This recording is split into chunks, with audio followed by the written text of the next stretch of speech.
Dan untuk membahasnya sudah bergabung bersama kami Muhammad Fathahillah Akbar, pakar hukum pidana lingkungan UGM. Ya, selamat sore Pak Akbar. Selamat sore Mbak Raisa. Ya Pak Akbar, dari perspektif pidana lingkungan ini Anda melihat bagaimana hubungan antara masifnya pembukaan hutan di hulu daerah aliran Sungai Sumatera ini dengan rangkaian banjir bandang serta longsor yang terjadi. Dan apakah ini pola perizinan selama ini memenuhi unsur kelalaian atau kesengajaan dalam konteks pertanggungjawaban pidana? Baik, ini memang harus dilihat secara komprehensif sebenarnya.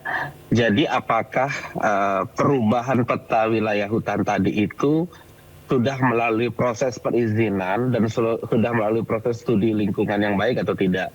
Itu satu hal yang harus dilihat secara komprehensif. Yang kedua adalah kalau sebenarnya secara sederhana, jika itu belum melalui perizinan dan studi kelayakan, itu sudah bisa dicari tindak pidananya. Karena pada dasarnya dalam undang-undang kehutanan, baik undang-undang Kehutanan 199 ataupun Undang-Undang Perusahaan Hutan 18/2013 ya, itu kan diatur bahwa semua prosesnya bahkan membawa alat berat ke hutan saja itu sudah perbuatan pidana, apalagi sampai melakukan pembalakan liar. Nah ini sebenarnya bahkan foto digital satelit tadi sudah bisa menjadi alat bukti untuk melihat apakah proses di bagian tersebut itu berdasar perizinan atau tidak. Bahkan kalau berdasarkan perizinan juga semuanya harus tercatat dan dievaluasi. Kalaupun berdasarkan perizinan, saya rasa kalau secara studi itu tidak tepat, maka proses semua izinnya juga harus dievaluasi. Maka betul kalau misalkan ada wacana moratorium untuk melakukan studi terlebih dahulu. Tetapi memang penegakan hukum, baik dari PPNS Kementerian Kehutanan maupun dari kepolisian harus sudah mulai turun untuk melihat siapa saja pihak yang bertanggung jawab dan terlibat langsung ya, korporasi-korporasi yang terlibat langsung dalam proses pembalakan dan pemanfaatan tanah kawasan hutan secara tidak sah tersebut, begitu. Nah ini kan banyak izin konsesi tambang, sawit, terus juga proyek energi yang ada di kawasan rawan bencana. Ini apakah kerusakan ekologis yang berulang ini dapat dikategorikan sebagai kejahatan lingkungan yang bisa menjerat korporasi ataupun pejabat yang memberi izin? Iya, pada dasarnya satu terhadap korporasi maka mereka harus hati-hati betul dalam memanfaatkan izin yang mereka dapatkan, sehingga ketika ada pelanggaran-pelanggaran melalui di luar wilayah perizinannya atau tidak sesuai perizinannya, jadi izinnya untuk melakukan kegiatan A tetapi melakukan kegiatan B sampai C dan seperti itu sudah bisa bertanggung jawab. Jadi korporasi memiliki pertanggungjawaban, bahkan dalam undang-undang perusahaan hutan itu korporasi memang sudah sebagai salah satu yang bisa menjadi subjek hukum. Dan dalam konteks ini juga pihak-pihak yang memberikan izin padahal tidak sesuai dengan studi kelayakannya dan lain sebagainya itu harus dievaluasi. Apakah ada dugaan tindak pidana atau tidak itu harus dikaji lebih mendalam lagi. Kenapa kemudian bisa diberikan perizinan di bagian tersebut. Dan saya rasa memang di bagian-bagian yang sangat vital dan sebagai pokok yang untuk melakukan perlindungan terhadap lingkungan seharusnya tidak bisa dilakukan, begitu. Dan juga pemirsa, ada juga bergabung bersama kita Pak Anggi Prayoga dari Forest Campaign Greenpeace. Ya, selamat sore Pak Anggi. Selamat sore.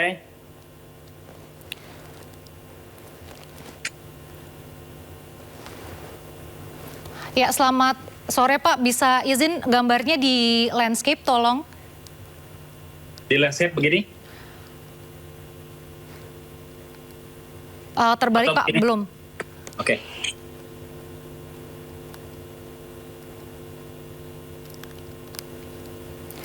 Ya, baik. Iya Pak Anggi, ini kan tahun 2016 hingga 2025 ini menjadi fase deforestasi yang masif ya akibat ratusan izin tambang, HGU sawit dan lain-lainnya. Ini bisa dijelaskan tidak peta deforestasi terbaru di Pulau Sumatera khususnya ini seperti apa dan hubungannya langsung dengan bencana yang melanda? Ya baik, terima kasih. Jadi hutan Sumatera itu sudah kritis ya, rata-rata daerah aliran sungai di Sumatera itu di bawah dari 25%. Artinya itu di bawah ambang batas daya dukung daya tampung lingkungan yang seharusnya dimiliki oleh regional atau Pulau Sumatera. Sehingga ketika bertemu dengan siklon, dan curah hujan yang tinggi ini menyebabkan bencana banjir di Pulau Sumatera. Kenapa? Karena hutannya sudah habis terdeforestasi.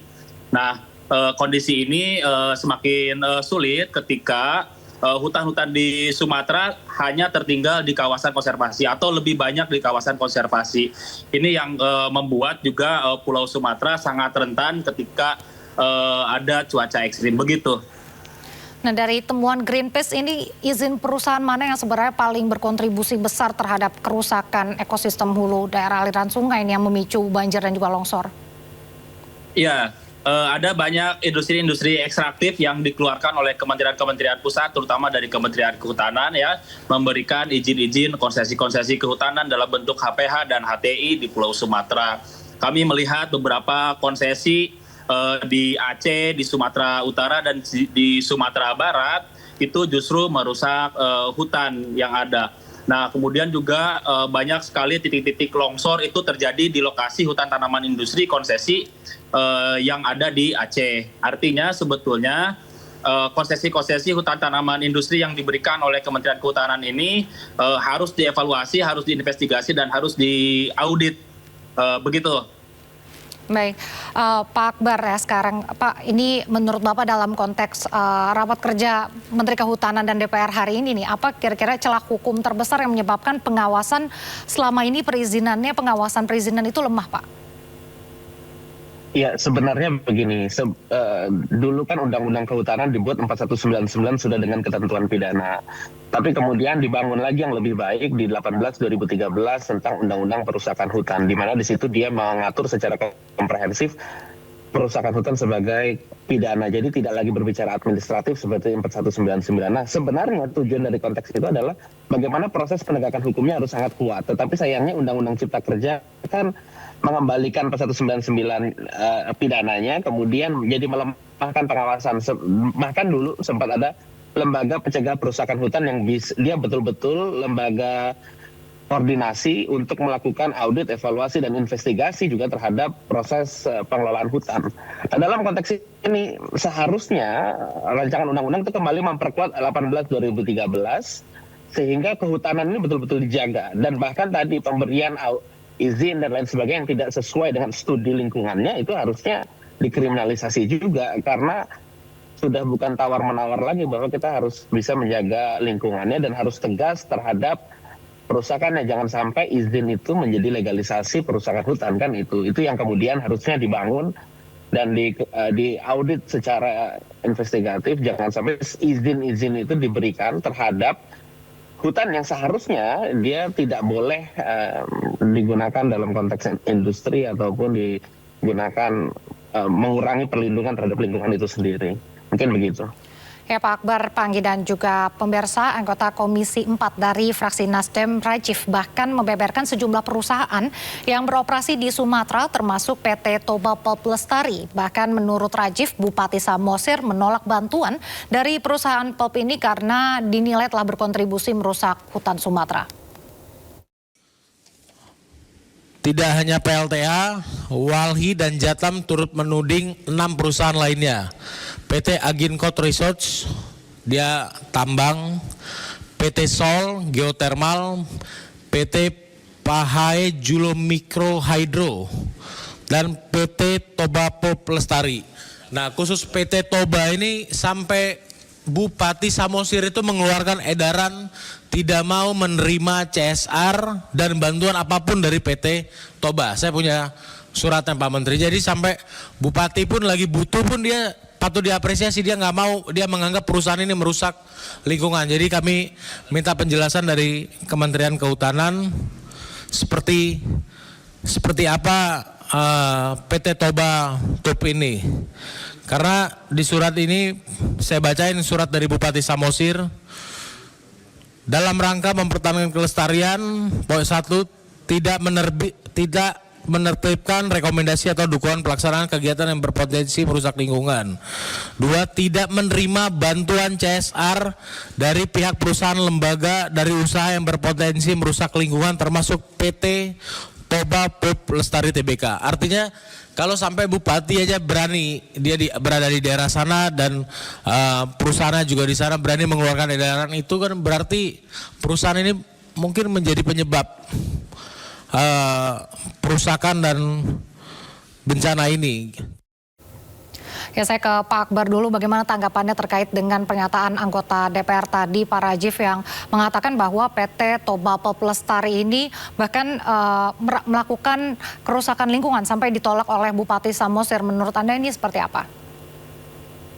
Ya, dalam satu hal itu sudah menjadi resiko korporasi yang bergerak di bidang tersebut ya, untuk bisa mempertanggungjawabkan secara akuntabel apakah betul tuduhan tersebut benar atau tidak. Dan makanya dalam konteks ini secara akuntabel korporasi harus memiliki pertanggungjawaban untuk menjelaskan bahwa apakah kegiatan-kegiatan korporasi yang mereka lakukan itu melanggar ketentuan peraturan perundang-undangan atau tidak. Itu satu. Yang kedua adalah dari penegak hukum harus bisa mengklarifikasi hal tersebut juga, apakah perizinannya betul atau tidak, apakah perizinannya dilaksanakan sesuai dengan izinnya atau tidak, apakah perizinan sudah melalui studi kelayakan lingkungan atau tidak, dan lain sebagainya. Itu yang kemudian harus diklarifikasi juga dari pihak pemerintah maupun proses penegak hukum. Begitu mungkin. Kalau menurut Pak Anggi sendiri, bagaimana pernyataan anggota DPR Pak Rajif tadi, Pak? Ya, saya pikir wajar ya, karena memang konsesi TPL ini sudah didorong oleh masyarakat sipil, bahkan di nasional, tidak hanya di Sumatera Utara, untuk ditutup begitu ya. Karena memang ada tumpang tindih dengan wilayah adat, masyarakat adat yang ada di sana. Jadi saya pikir juga itu satu hal kewajaran di mana posisi bupati membela masyarakatnya. Tapi saya pikir juga hal yang penting untuk dilakukan adalah audit TPL dan tutup TPL ini. Kenapa? Karena satu ya, ada dugaan-dugaan pelanggaran HAM yang dilakukan oleh konsesi-konsesi termasuk juga TPL. Saya pikir itu yang harus ditindaklanjuti oleh Kementerian Kehutanan selanjutnya. Nah, berkaitan dengan tadi yang disinggung dengan Undang-Undang Kehutanan, saya pikir juga itu penting ya untuk dilakukan perubahan secara total. Kenapa? Karena itulah yang menjadi landasan konsesi-konsesi yang ada di Indonesia, terutama yang ada di Sumatera ini, merusak hutan yang ada di Indonesia. Saya pikir ini betul-betul harus dilakukan perubahan yang fundamental, bahkan dari sisi regulasi Undang-Undang Kehutanan yang saat ini digunakan oleh konsesi dan Kementerian Kehutanan. Nah, Pak Anggi, apa langkah konkret yang Greenpeace akan minta kepada Menteri Kehutanan maupun DPR agar audit izin yang dilakukan secara menyeluruh dan tidak berhenti pada pernyataan normatif saja nih, Pak? Ya, kami berpikir bahwa yang pertama adalah melakukan audit dan investigasi terhadap konsesi-konsesi seluruh konsesi kehutanan yang ada di Pulau Sumatera. Kemudian juga ada areal-areal, daerah aliran sungai yang penting untuk direhabilitasi, dan itu juga harus dilakukan reforestasi ya. Nah, kita tahu bahwa konsesi-konsesi kehutanan itu hanya mengambil untung dari dengan melakukan penebangan hutan alam. Tapi sayangnya ketika mereka setelah melakukan penebangan hutan alam, mereka tidak melakukan reforestasi sendiri. Jadi ini satu kesalahan besar dalam konsep Kementerian Kehutanan dalam menanggulangi krisis iklim yang ada di Indonesia, bahkan di seluruh global begitu. Jadi saya pikir Kementerian Kehutanan harus melakukan evaluasi besar-besaran terhadap perizinan yang sudah mereka berikan, yang sudah mereka keluarkan, karena dampaknya sangat luas, sangat masif, sehingga menyebabkan bencana seperti yang terjadi di Sumatera ini. Nah, Pak Akbar, pemerintah kan hari ini menjanjikan tindakan jika ada pelanggaran izin perusahaan di Sumatera ya, dan tadi juga Menhub Raja Juli juga mengatakan telah mencabut 20 perusahaan ya. Ini secara hukum apakah langkah tersebut itu efektif, dan apa yang sebenarnya paling efektif yang bisa dilakukan negara untuk menghentikan kerusakan? Apakah benar pencabutan izin atau sanksi administratif atau bagaimana nih, Pak? Ya, mungkin kalau pencabutan izin dan sanksi administratif adalah solusi jangka pendeknya untuk memberikan sanksi-sanksi secara cepat dan tegas. Tetapi ini kan jangan sekedar jangka pendek, tapi jangka panjangnya nih. Tadi betul sampaikan Mas Anggi juga bahwa memang harus ada evaluasi semua perizinan tadi, apakah ada melibatkan aktor-aktor pemerintah juga dan lain sebagainya. Itu yang kemudian, dan peraturan perundang-undangannya juga harus berada pada perspektif lingkungan, bukan untuk bagaimana caranya mendapatkan untung, tapi bagaimana caranya tetap memberikan perlindungan terhadap hutan itu sendiri. Dan kemudian penegakan hukum yang efektif itu juga diperlukan sehingga terdapat efek jera bagi perusahaan-perusahaan itu agar tidak bermain-main lagi dengan lingkungan kita. Itu adalah tahapan-tahapan yang perlu dilalui, tetapi memang secara jangka panjang peraturan perundang-undangannya dan proses perizinan di Kementerian Kehutanan harus dievaluasi besar-besaran. Begitu mungkin Mbak Risa. Baik, terima kasih Pak Akbar dan juga Pak Anggi sudah meluangkan waktunya berdialog bersama kami di Sindo Sore. Selamat sore Pak.